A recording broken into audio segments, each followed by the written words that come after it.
What's up guys, Jeff Cavalier, athletenext.com. So if you've got smaller biceps or lagging biceps and you want to do something about it, I'm going to show you today exactly what to do.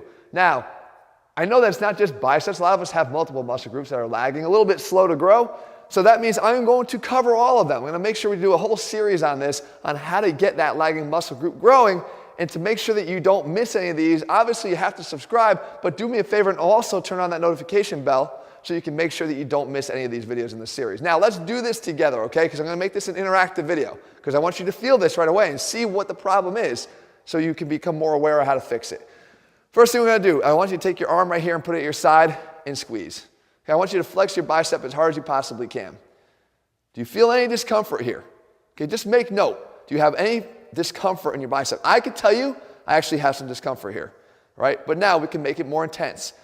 Bring that arm out in front of your body a little bit more and then supinate the wrist. Okay, so now when I squeeze, you can see this thing's almost ready to pop, right? But the fact is, you may not be feeling much. I mean, I want you to actually feel like a contraction discomfort where you really don't want to hold this that much more. Okay, if you don't feel it here, you've got problems, okay? They're worse than if you don't feel it here. Some guys won't feel it here. If you don't feel it here, you have problems. Now, we go to stage 3 and I bring it all the way up as if I'm going to flex my arm up here. And again, I'm twisting, I'm supinating, and I'm squeezing as hard as I possibly can. Now, this is very, very, very uncomfortable for me. If this is not uncomfortable for you to the point where you actually have to stop because it's starting to cramp up, then I've identified your problem for you. What it means is you do not have a good mind-muscle connection with that muscle. And you might have heard that term thrown around before, and some guys even refer to it in PubMed studies ridiculously. The fact is, it actually matters. It matters a lot. Because if you can't feel the muscle contract, then what is the additional work going to do? Go back to a scenario someone might have told you, do specialization work. Do an extra bicep specialization day in your training. What good is it? You can do all the specialization work you want, the additional bicep curls and concentration curls or whatever. If you don't have a good connection with the muscle, you think it's going to respond? You would have been better off actually doing more volume in the form of maybe another pull day, maybe a lighter pull day where you can get at least some side benefits for your back by doing extra weighted chins or underhand rows, right? But not through additional specialization because it's not working. But it doesn't mean that specialization won't work if you first develop that mind-muscle connection. So here's all you have to do, okay? Follow along with me here. What you want to do is you want to start, again, 2 or 3 times a week, and I'm going to explain why you can tolerate this kind of volume without any repercussions. You're going to grab a pair of dumbbells, and you're going to put them and almost mimic that sequence once again. So you put them at your side here as if you're doing that mid portion of a curl. And what you want to do is squeeze as hard as you can for 45 seconds and go through just a small little pulsing contraction up and down, an inch up and an inch down. Okay, with the goal being to see if you can intensify that contraction to start to feel some discomfort in there with the use of the weight. Now, the weight does not have to be heavy. You could use very light weights here. It's just a fact to put yourself in a position to mimic the same action I had you go through before. Now, after that, you do that 2 times for 45 seconds. The next thing you do is you want to get into a position or an exercise that sort of mimics that secondary position, which is the arm out in front of the body, a little bit more supination. And we could do that with a spider curl position that you see me here.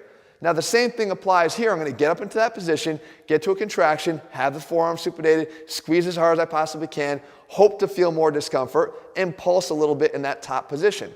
Up and down, just an inch up and an inch down. Again, the weights are secondary here. They do not have to be that heavy. You're going for that connection between your brain and that muscle, in this case, the biceps.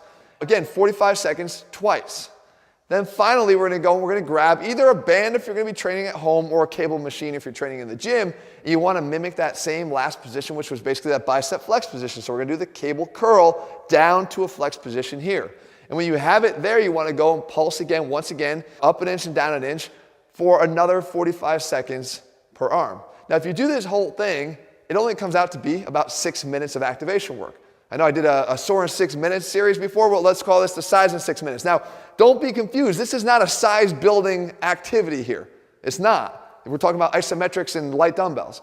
What this is the activation necessary to unlock the size. So if you do go back to doing specialization bicep work, it actually might work now. If you do decide to do more of a pull workout, you're not caring as much about aesthetics as you are more about function, at least the secondary pull workout will now start to get more contribution from the biceps instead of letting the back dominate every move you do, because you have more activation and awareness between the mind and the muscle here in the biceps.